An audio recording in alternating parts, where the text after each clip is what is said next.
చూస్ Country Delight, live better. ఇప్పుడే కంట్రీ డిలైట్ యాప్ని డౌన్లోడ్ చేసుకోండి.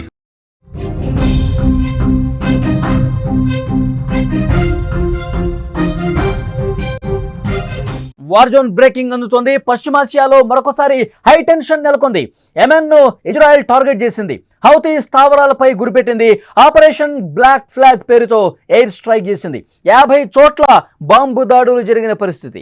2023లో హౌతీలు స్వాధీనం చేసుకున్న గెలాక్సీ లీడర్ ఓడని ఇజ్రాయెల్ లక్ష్యం చేసుకుంది. ఓడరేవులు, విద్యుత్ ప్లాంట్లపై వరుసగా అటాక్స్ చేస్తున్నటువంటి పరిస్థితి. విజువల్స్ లో దాడులకు సంబంధించిన దృశ్యం మీరు చూస్తున్నారు. పశ్చిమాసియాలో మళ్ళీ ఒక ఉద్రిక్తత కనిపిస్తోంది. హై టెన్షన్ అనేది నెలకొంది. ఇజ్రాయెల్ ఇరాన్ కాల్పుల విరమణ తర్వాత యెమెన్లోని హౌతీ లక్ష్యాలపై ఇజ్రాయెల్ మొదటిసారి దాడులు చేసిన పరిస్థితి. ఆదివారం రాత్రి నుంచి సోమవారం ఉదయం వరకు బాంబులతో వరుసగా దాడులు చేస్తోంది. ఒక బీభత్సాన్ని సృష్టించిన పరిస్థితి. ఆపరేషన్ బ్లాక్ ఫ్లాగ్ పేరుతో ఎయిర్ స్ట్రైక్ చేసిన ఇజ్రాయెల్ మొత్తం 50 చోట్ల మెరుపు దాడులు చేసింది, బాంబులు వేసింది. ఓడరేవులు, విద్యుత్ ప్లాంట్ లక్ష్యంగా ఈ దాడులు కొనసాగాయి. ఎర్ర సముద్రం వెంబడి ఉన్న హుదైదా, రాసిసా, సైఫ్ ఓడరేవులు, రాస్ కనాటిబ్ విద్యుత్ ప్లాంట్ మీద దాడి చేసింది. యెమెన్లో మిలియన్ల మందికి ఆహారం, మానవతా సాయం కోసం హుదైదా ఓడరేవు ప్రధాన ఎంట్రీ పాయింట్గా ఉంది. ఏడాది కాలంలో ఇజ్రాయెల్ పలుమార్లు ఈ పోర్టు మీద దాడికి పాల్పడింది. మే, జూన్లో ఇజ్రాయెల్ హుదైదా ఓడరేవుపై దాడులు చేస్తోంది. అంతేకాదు 2023లో హౌతీలు స్వాధీనం చేసుకున్న కార్గో షిప్ గెలాక్సీ లీడర్ను కూడా ఇజ్రాయెల్ లక్ష్యంగా చేసుకుంది. 2 ఏళ్ల కిందట హౌతీలు ఈ నౌకను స్వాధీనం చేసుకుని దానిపై రాడార్ వ్యవస్థ ఏర్పాటు చేశాయి. మరింత ఉగ్రవాద కార్యకలాపాలు పెంచేందుకు అంతర్జాతీయ సముద్ర రంగంలో ఓడలను ట్రాక్ చేయడానికి దీన్ని ఉపయోగిస్తోంది. ఇప్పుడు ఆ నౌకను ఇజ్రాయెల్ ధ్వంసం చేసేసినటువంటి పరిస్థితి ఉంది. ఆ నౌకకు సంబంధించిన దృశ్యం కూడా మీరు స్క్రీన్ మీద చూస్తున్నారు. దాడులకు ముందు హుదైదా, రాసిసా, అలాగే సైఫ్ ఓడరేవుల్లోని పౌరులను ఆ ప్రాంతం మొత్తం ఖాళీ చేయాలంటూ ఇజ్రాయెల్ సైన్యం ముందే హెచ్చరికలు పంపినటువంటి పరిస్థితి. ఇజ్రాయెల్ చేసిన దాడులను హౌతీ సైన్యం నిర్ధారించింది. క్షిపణుల భీకర దాడులు చేసినట్టుగా కూడా తెలుస్తోంది. అయితే ఆ దాడులు సమర్థవంతంగా ఎదుర్కొన్నామని పేర్కొంది. యెమెన్ ఓడరేవులు, విద్యుత్ కేంద్రాలు టార్గెట్ చేసినట్టుగా చెప్తోంది. ప్రాణ నష్టం జరిగినట్టు ఇప్పటి వరకు ఆధారాలు లేవని సమాచారం వస్తుంది. 2023 అక్టోబర్లో గాజాలో హమాస్తో ఇజ్రాయెల్ యుద్ధం ప్రారంభమైనప్పటి నుంచి లెబనాన్లోని హిజ్బుల్లా మరియు యెమెన్లోని హౌతీలు పాలస్తీనియన్లకు సంఘీభావంగా ఇజ్రాయెల్ను టార్గెట్ చేస్తున్నటువంటి పరిస్థితి. ఇరాన్కు మద్దతుగా హౌతీలు ఎర్ర సముద్రంలో ఇజ్రాయెల్ వాణిజ్య మరియు సైనిక నౌకలను కూడా పదేపదంగా లక్ష్యం చేసుకున్నారు. ఈ క్రమంలోనే వారిని ఇజ్రాయెల్ టార్గెట్ చేసింది. ఇజ్రాయెల్ ప్రధానమంత్రి బెంజమిన్ నెతన్యాహు అమెరికా అధ్యక్షుడు డొనాల్డ్ ట్రంప్ను కలవటానికి వాషింగ్టన్కు వెళుతున్న సమయంలో ఈ దాడి జరగటం గమనించదగ్గ విషయం. దాడులకు సంబంధించిన దృశ్యాలు స్క్రీన్ మీద మీరు చూస్తూ ఉన్నారు, అబ్జర్వ్ చేస్తూ ఉన్నారు.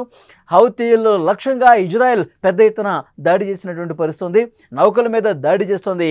సో పెద్ద ఎత్తున చేస్తున్నటువంటి ఈ దాడులతో మరొకసారి పశ్చిమాసియా రణరంగంగా కనిపిస్తున్నటువంటి పరిస్థితి. విజువల్స్లో ఆ దాడులు ఎంత షార్ప్ టార్గెటెడ్గా కనిపిస్తుంది అన్నది చాలా స్పష్టంగా మనకు కనిపిస్తుంది. పశ్చిమాసియా ఈ దెబ్బతో ఒక్కసారి వార్తల్లో నిలిచిన పరిస్థితి, మరొకసారి ఉద్రిక్త పరిస్థితులు కనిపిస్తున్నటువంటి పరిస్థితి. ఇజ్రాయెల్ ఇరాన్ కాల్పుల విరమణ తర్వాత యెమెన్లోని హౌతీ లక్ష్యాలపై ఇజ్రాయెల్ దాడులు చేసింది. ఆదివారం నుంచి సోమవారం ఉదయం వరకు కూడా బాంబులతో ఒక బీభత్స కాండ జరిగినటువంటి పరిస్థితి ఉంది. ఆపరేషన్ బ్లాక్ ఫ్లాగ్ పేరుతో ఎయిర్ స్ట్రైక్ చేస్తున్న ఇజ్రాయెల్ మొత్తం 50 చోట్ల బాంబులు వేసింది. ఓడరేవులు, విద్యుత్ ప్లాంట్ లక్ష్యంగా దాడులు కొనసాగాయి. ముఖ్యంగా ఎర్ర సముద్రం వెంబడి ఉన్న హుదైదా, రాసిసా, సైఫ్ ఓడరేవులు, రాస్ కనాటిబ్ విద్యుత్ ప్లాంట్ మీద భీకరమైనటువంటి దాడి చేసింది. యెమెన్లో చాలామందికి అక్కడ ఆహారం, అక్కడ కొంత మానవతా సాయం కోసం ఆ ఓడరేవు ప్రధాన ఎంట్రీ పాయింట్గా ఉంది. ఏడాది కాలంలో ఇజ్రాయెల్ పలుమార్లు ఈ పోర్టుపై దాడి చేసింది. ఇక మే, జూన్లో ఇజ్రాయెల్ హుదైదాపై దాడులు చేసింది. 2023లో హౌతీలు స్వాధీనం చేసుకున్న కార్గో షిప్ గెలాక్సీ లీడర్ను కూడా ఇజ్రాయెల్ లక్ష్యంగా చేస్తుంది. విజువల్స్ మీరు చూస్తున్నారు. 2023లో హౌతీలు అక్కడ స్వాధీనం చేసుకున్నటువంటి నౌకకు సంబంధించిన దృశ్యం మీరు చూస్తున్నారు. హౌతీలు స్వాధీనం చేసుకుంటున్నటువంటి దృశ్యాలు అప్పుడు రికార్డ్ చేసినటువంటి దృశ్యాలు మీరు స్క్రీన్ మీద చూస్తున్నారు. ఇప్పుడు అదే నౌక మీద ఇజ్రాయెల్ లక్ష్యంగా చేసుకుని దాడి చేసినటువంటి పరిస్థితి. పెద్ద ఎత్తున అక్కడ భీకరమైనటువంటి దాడులు కొనసాగుతున్నాయి. రాడార్ వ్యవస్థ కూడా దాని మీద ఏర్పాటు చేసుకున్న హౌతీలు. సో దాని మీద లక్ష్యంగా చేసుకుని పెద్ద ఎత్తున కార్యకలాపాలు అక్కడ జరుగుతూ ఉన్నాయి. విజువల్స్లో చాలా స్పష్టంగా దాడులకు సంబంధించినటువంటి దృశ్యం మీరు చూస్తూ ఉన్నారు. అయితే ఆ నౌక మీద రాడార్ వ్యవస్థను ఏర్పాటు చేసుకోవడంతో పాటు ఉగ్రవాద కార్యకలాపాలు, అంతర్జాతీయ సముద్ర మార్గంలో అక్కడ ఓడలను ట్రాక్ చేయడానికి కూడా దీన్ని ఉపయోగిస్తోంది. ఆ నౌకను ప్రస్తుతం ఇజ్రాయెల్ ధ్వంసం చేసినటువంటి పరిస్థితి ఉంది. గత 2 రోజులుగా పెద్ద ఎత్తున ఒక బీభత్స కాండ మళ్ళీ కనిపిస్తోంది. దాడులకు ముందు ఆ ఓడరేవుల్లోని పౌరులను ఆ ప్రాంతం మొత్తం నుంచి కూడా ఖాళీ చేయాలని ఇజ్రాయెల్ సైన్యం హెచ్చరికలు దాడులు చేసింది. క్షిపణులు భీకర దాడులు చేసినట్టుగా సమాచారం వస్తోంది. ఆ దాడులను సమర్థవంతంగా ఎదుర్కొన్నామని పేర్కొంది. యెమెన్ ఓడరేవులు, విద్యుత్ కేంద్రాలు టార్గెట్ చేసినట్టుగా చెప్పింది. ప్రాణ నష్టం జరిగినట్టు ఇప్పటివరకు ఆధారాలు లేవని వెల్లడించింది. 2023 అక్టోబర్లో గాజాలో హమాస్తో ఇజ్రాయెల్ యుద్ధం ప్రారంభమైనప్పటి నుంచి కూడా లెబనాన్లో హిజ్బుల్ కావచ్చు, యెమెన్లోని హౌతీలు పాలస్తీన్లకు మద్దతుగా ఇజ్రాయెల్ టార్గెట్ చేస్తున్న పరిస్థితి మనందరికీ తెలుసు. ఇరాన్కు మద్దతుగా హౌతీలు ఎర్ర సముద్రంలో వాణిజ్య సైనిక నౌకలను పదే లక్ష్యంగా చేసుకున్న పరిస్థితి. ఈ క్రమంలోనే వారిని ఇజ్రాయెల్ టార్గెట్ చేసింది.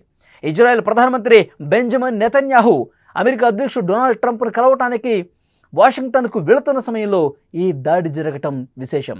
ఇజ్రాయెల్ ఏ రకంగా దాడి చేసినా, ఇరాన్ మీద కావచ్చు, ఇలాంటి హౌతీల మీద కావచ్చు, ఎప్పుడు దాడి చేసినటువంటి సందర్భం ఉన్నా సరే దాన్ని అమెరికా అధ్యక్షుడికి చెప్తా ఉన్నాడు, అమెరికా అధ్యక్షుడికి సమాచారం ఇస్తా ఉన్నాడు. అమెరికా అధ్యక్షుడిని కలిసి పూర్తి స్థాయిలో వాళ్ళ అనుమతి కూడా తీసుకొని ఈ రకమైనటువంటి దాడులు చేస్తున్న పరిస్థితి. మొన్నటి వరకు మనం చూసాం ఇజ్రాయెల్కి, ఇరాన్కి ఎలాంటి ఉద్రిక్త పరిస్థితులు నెలకొన్నాయో మనకు తెలుసు. అసలు ఇరాన్ పెంచి పోషించింది హౌతీలను కావచ్చు, ఏవైతే లెబనాన్లు అలాగే హిజ్బుల్కి సంబంధించినటువంటి ఇలాంటి ఉగ్రవాద కార్యకలాపాలు చేసినటువంటి సైన్యానికి ఇరాన్ పెంచి పోషించి పెద్దది చేసిన పరిస్థితి. ఇజ్రాయెల్ మీద అటాక్ దింపినటువంటి పరిస్థితి. అయితే ఇజ్రాయెల్ దీన్ని ఏమాత్రం తక్కువగా తీసుకోవట్లేదు. ఎప్పటికైనా సరే వాళ్ళ నుంచి ముప్పు ఉంది అని చెప్పి భావించి ఈ రకమైనటువంటి దాడులు చేస్తున్నటువంటి పరిస్థితి. గత 2 రోజులుగా పశ్చిమాసియా మళ్ళీ ఉద్రిక్త పరిస్థితులు నెలకొన్నటువంటి సిచ్యువేషన్ మనం చూస్తున్నాం. అంతకుముందు ఇరాన్, ఇజ్రాయెల్ దాడులు, ప్రతి దాడులతో ఒక భయానకమైనటువంటి యుద్ధ వాతావరణం నెలకొని కొంత సద్దుమణిగినటువంటి సమయంలో అందరూ కాస్త ఊపిరి పీల్చుకుంది. పశ్చిమాసియా కొంత ఈ ఉద్రిక్తతలు తగ్గి సమన్వయంతో వాళ్ళు కొంత సమయంలో పాటిస్తూ యుద్ధానికి బ్రేక్ వేసినటువంటి పరిస్థితి ఉన్న నేపథ్యంలో కాల్పుల విరమణ జరిగింది అని భావిస్తున్నటువంటి సమయంలో మళ్ళొకసారి పశ్చిమాసియా రణరంగాన్ని తలపించే పరిస్థితి. హౌతీలు లక్ష్యంగా ఇజ్రాయెల్ దాడులు చేస్తుంది. హౌతీలు 2023 సంవత్సరంలో ఏదైతే నౌకను వాళ్ళు స్వాధీనం చేసుకున్నారో మళ్ళీ ఆ నౌక లక్ష్యంగా, ఎందుకంటే హౌతీలు ఆ నౌక కేంద్రంగా ఎన్నో ఉగ్రవాద కార్యకలాపాలకు పాల్పడుతూ ఉన్నారు. ఆ నౌక కేంద్రంగా దాని మీద ఒక రాడార్ వ్యవస్థను ఏర్పాటు చేసుకుని తన గగనతలాన్ని సురక్షితంగా ఉంచుకున్నటువంటి పరిస్థితి. ఆ నౌక కేంద్రంగానే ఇంకా శత్రు దేశాలకు సంబంధించిన నౌకల్ని టార్గెట్ చేసుకుంటున్నటువంటి పరిస్థితి. సో కాబట్టి ఏదైతే వాళ్ళు స్వాధీనం చేసుకున్న నౌక ఉందో ఆ నౌకను దెబ్బతీయాలి, ఆ నౌక మీద విరుచుకుపడాలి, దాన్ని ధ్వంసం చేస్తేనే హౌతీల ఆగడాలకు చెక్ పెట్టగలమని చెప్పి ఇజ్రాయెల్ భావించింది. 2 రోజులుగా పెద్ద ఎత్తున క్షిపణి దాడులు చేస్తోంది. నౌక లక్ష్యంగా దాడులు చేసినటువంటి పరిస్థితి. ఏదైతే నౌకను వాళ్ళు స్వాధీనం చేసుకునే కార్యకలాపాలు చేస్తున్నారో దాన్ని పూర్తిగా ధ్వంసం చేసినట్టుగా తెలుస్తోంది. ఇజ్రాయెల్ ప్రధాని బెంజమిన్ నెతన్యాహు అమెరికా అధ్యక్షుడు ట్రంప్ను కలవటానికి ముందు, వాషింగ్టన్కి వెళ్ళటానికి ముందు ఈ దాడి జరగటాన్ని గమనించాల్సినటువంటి విషయంగా చెప్పాలి.